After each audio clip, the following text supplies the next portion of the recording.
दोस्तों, मैं स्वागत करना चाहूँगी हमारे शो स्टोरीज विद पैल में। मैं पल्लवी अपनी को-होस्ट मिताली के साथ आप सबका स्वागत करती हूँ। दोस्तों, आज हमारे साथ हैं हमारे नए को-होस्ट टॉड टर्टल जो कनाडा से हैं। टॉड एक एस्पायरिंग ट्रैवल राइटर हैं, टेक्नोलॉजिस्ट हैं पेशे से और शौकिया बाइसिकलिस्ट भी हैं। टॉड, आपका बहुत-बहुत स्वागत है। कैसा लग रहा है होस्ट के रूप में आकर? पल्लवी और मिताली, आप दोनों का बहुत बहुत धन्यवाद।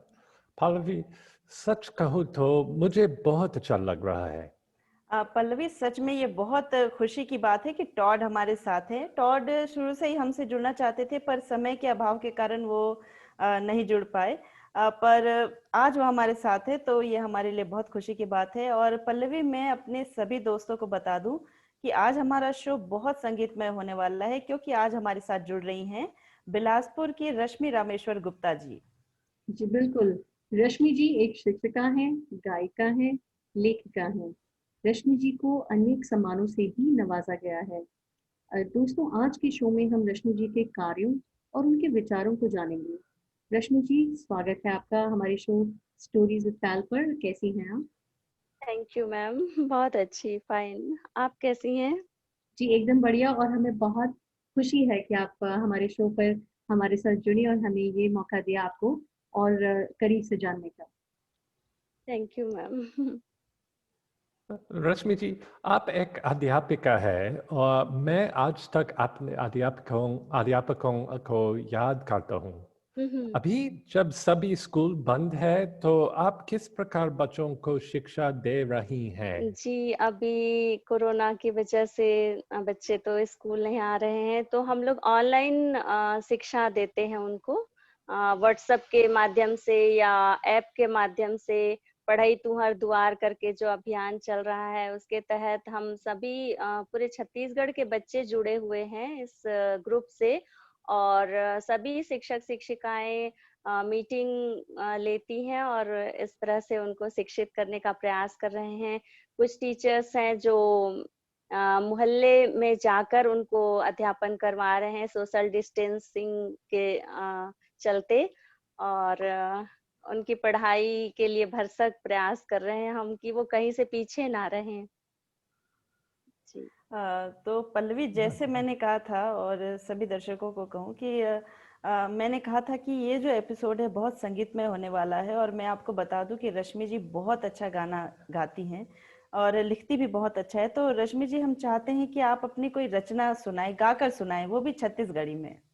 जी। अभी पिछले महीने ही जुलाई में 5 श्रावण सोमवार को मेरे 5 गीत रिलीज हुए हैं। तो मैं उसमें से एक गीत आपको सुनाना चाहती हूँ। वो है सेव काऊ करके अभियान चल रहा है। हमारे भारत देश में पहले दूध और दही की नदियाँ बहती थी, पर अब हमें ज़रूरत है कि हम काऊ को सेव करें और फिर से वो दिन दोबारा आए। तो मैंने एक गीत बनाई है। 33 कोटि देवता के दाई तोर तन महावे वासा। धन धन माता गौ माता, धन धन माता गौ माता। 33 कोटि देवता के दाई तोर तन महावे वासा। धन धन माता गौ माता, धन धन माता गौ माता। पाले पोसे लइकन ला गोरस्ते पियाए ओ, पाले पोसे लइकन ला गोरस्ते पियाए ओ। पुछीला धरा के दाई वैतरणी नहकाए ओ, पुछीला धरा के दाई वैतरणी नहकाए ओ। सेवा तोर करके दाई, सेवा तोर करके दाई, पाले बुन गौलोक में वासा। धन धन माता गौ माता, धन धन माता गौ माता। रोम रोम दाई तुर मथुरा काशी तीरथ वो, रोम रोम दाई तुर मथुरा काशी तीरथ वो, तुर सेवाल पूरा होते मन के मनोरथ वो, तुर सेवाल पूरा होते मन के मनोरथ वो। का सुंदर रूप तोरे, का सुंदर रूप तोरे, नीक लागे दाई बोली भाखा, धन धन माता गौ माता, धन धन माता गौ माता। 33 कोटि देवता के, 33 कोटि देवता के, दाई तोर तन महवै वासा, धन धन माता गौ माता, धन धन माता गौ माता। धन्यवाद पल्लवी। क्या बात है, बहुत ही बढ़िया। इतनी सुरीली आवाज है आपकी रश्मि जी कि मन करता है कि सुनते ही जाएं, खत्म ही ना हो। जी, तो रश्मि जी, एक प्रश्न मन में आता है कि आपके जीवन में लेखन कब और कैसे शुरू हुआ? जी, पल्लवी जी, जब मैं छोटी थी तब मैंने दादाजी को लेखन कार्य करते हुए देखा।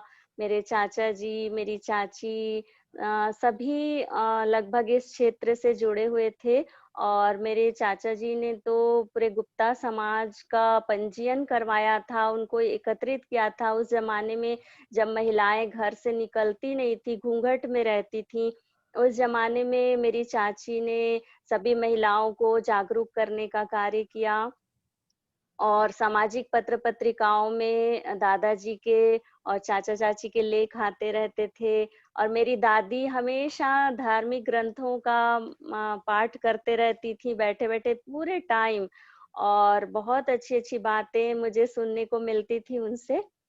तो जब दादाजी नहीं रहे, तो उनके नाम से एक पत्र आया कि कृपया अपना लेख भेजिए, धोखे से उनके नाम से आ गया था। तो वो लेटर मेरे हाथ में लगा तो मुझे लगा कि चलो दादाजी नहीं है तो उनके बदले मैं तो आर्टिकल भेज ही सकती हूँ। तब मैंने अपनी रचना सामाजिक पत्रिका के लिए भेजी थी, पर वो प्रकाशित नहीं हुई।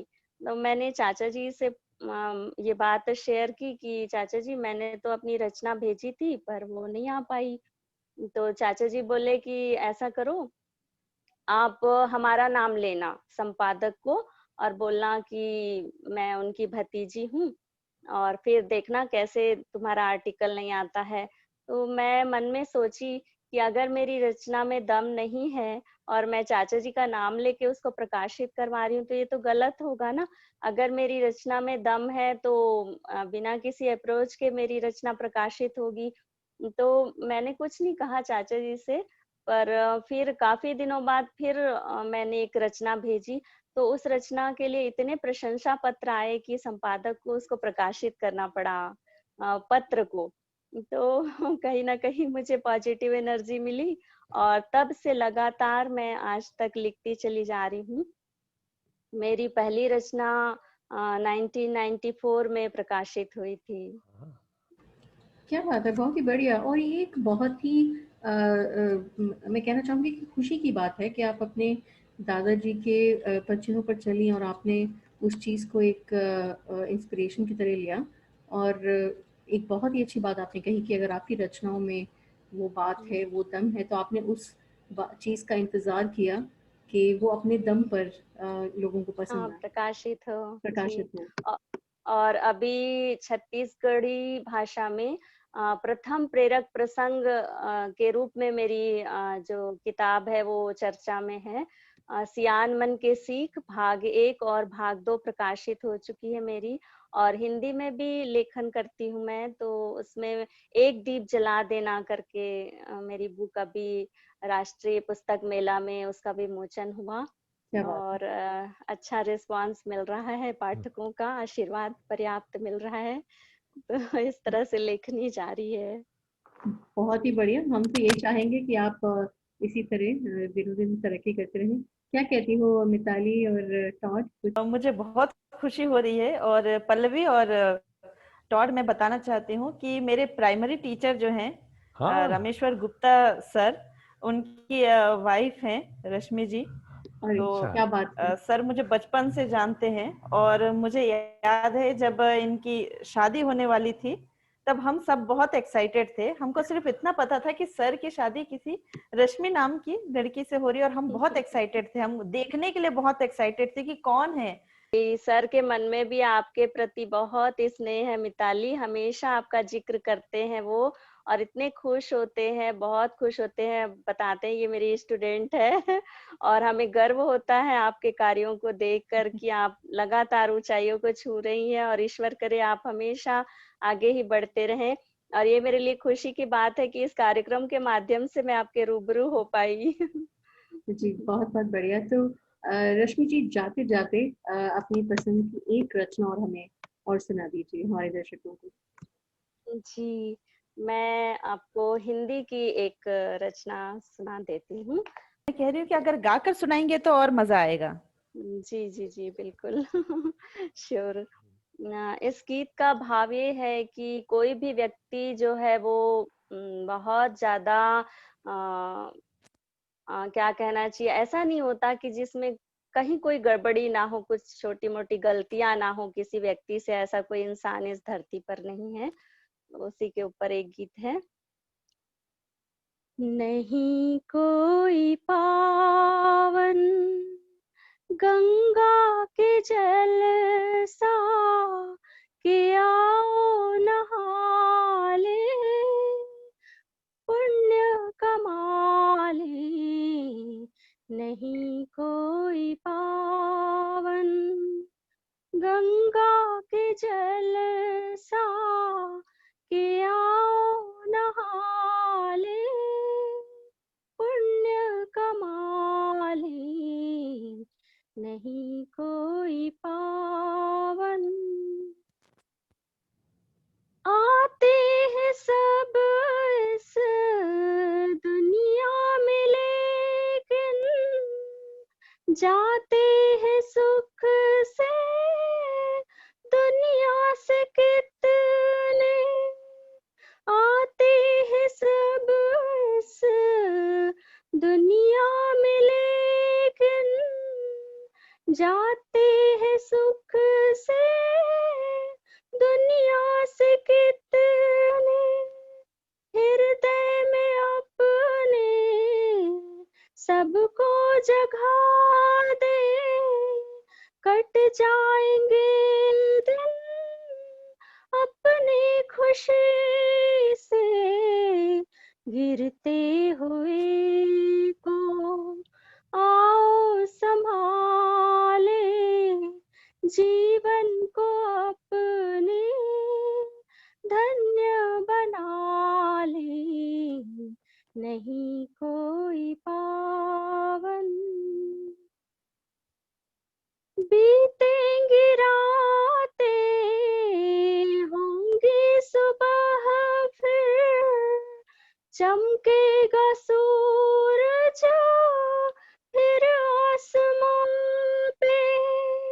ऐसे ही साथी चलती रहेगी इस जिंदगी की अब दास्तां।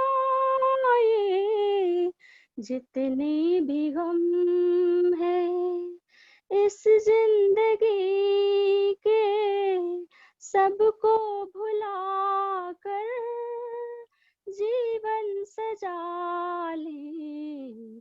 नहीं कोई पावन गंगा के जल सा कि आओ नहा ले, पुण्य कमा ले। नहीं कोई पावन। थैंक यू क्या बात है रश्मि जी। बहुत अच्छा था, एक धन्यवाद। शुक्रिया कोई पल्लवी बोलिए। जी। जी बस ये कहना चाह रही थी कि बिना साज के ही आपकी आवाज में इतना सुर है, आपको साज की जरूरत ही नहीं। और ओह, बहुत बहुत शुक्रिया। इतनी ऐसा लग रहा था, महसूस हो रहा था जैसे कि हम कोई प्लेबैक सुन रहे हैं। तो ओह, बहुत बहुत शुक्रिया हमारे साथ आपकी खूबसूरत रचनाएं शेयर करने के लिए। आप सभी को बहुत बहुत धन्यवाद। मिताली, पल्लवी, टॉड जी, बहुत बहुत शुक्रिया, धन्यवाद, थैंक यू। हाँ, धन्यवाद रश्मि जी हमारे शो में आने के लिए। आपकी रचना और आपका गायन दोनों बेहतरीन है। Thank you sir, thank you so much. दोस्तों, ये थी रश्मि जी। अगले हफ्ते एक नए मेहमान के साथ फिर हाजिर होंगे। तब तक टॉड और मिताली और पल्लवी की तरफ से बहुत बहुत शुक्रिया।